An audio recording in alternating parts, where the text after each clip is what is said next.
Well, let's take a closer look now at why those states are suffering and what sectors of the labor market have been hit the hardest around the country. Joining us now is Heidi Shierholz. She's a labor economist at the Economic Policy Institute. EPI is a nonprofit economic think tank that focuses on the American worker. Every 2 years, it publishes The State of Working America. It's a comprehensive analysis of the U.S. labor market. Heidi, thank you very much for joining us. We appreciate it. Thanks for having me. So let's talk about some of those states that Adam was just telling us about. California, he mentioned, Nevada, Michigan are those that he highlighted. Why are those particular states being hit even harder than the rest of the country? Well, there's a couple of main reasons a state can be really feeling this right now. So think of how we got into this recession, the bursting of a $6 trillion housing bubble. Nevada is a very good case study for that. They had enormous overbuilding, a huge housing bubble, and now they are really feeling the pain from the bursting of that bubble, the loss of jobs, the whole trickle down of losing all of that wealth.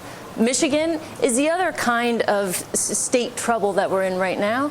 Declining manufacturing. During a recession like this, manufacturing gets hit really hard. Michigan, with a concentration of auto jobs, auto parts jobs, has been really feeling this. So those are the those two states provide a really good case study in trouble during this recession. And then California. Yep, California is sort of a hybrid. They've had both a huge housing bubble and also have a pretty big manufacturing base. Both of those things are leading to a very high unemployment rate in California. Heidi, might I ask, because of the pain that a lot of people are feeling in these states, is there a chance that they might not be able to recover?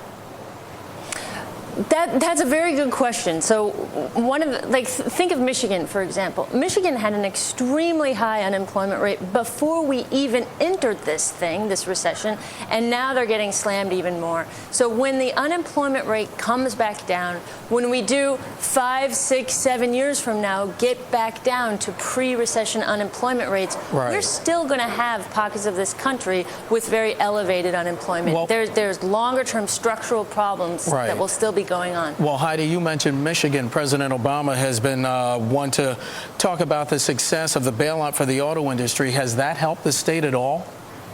Oh, absolutely. If that hadn't happened, we would have lost hundreds of thousands more jobs in the auto sector and in sort of upstream industries that feed into the auto sector. So without that, we would have had catastrophic losses. Now it's just a very severe recession losses. Heidi, when we look at the states that have done better in terms of unemployment, we're talking about North Dakota, South Dakota, Nebraska. Is it something that these states have done right? I mean, you think of these states as very sparsely populated in the first place, and I mean, honestly, not knowing that much about their economies, I would think farming, for example. I mean, why are these states doing better?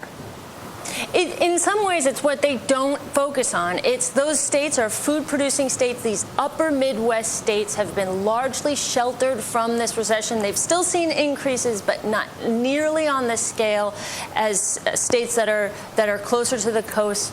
And what we see is that those states didn't have a big housing bubble, so there was nothing to burst and have the fallout from that. And they also don't have a huge manufacturing base. And so since manufacturing is such a cyclical industry, not having a lot of manufacturing shelters you somewhat from a recession. And Heidi, I'm sorry, but we're out of time. We're going to have to leave it there. Heidi Shierholz joining us. Thanks.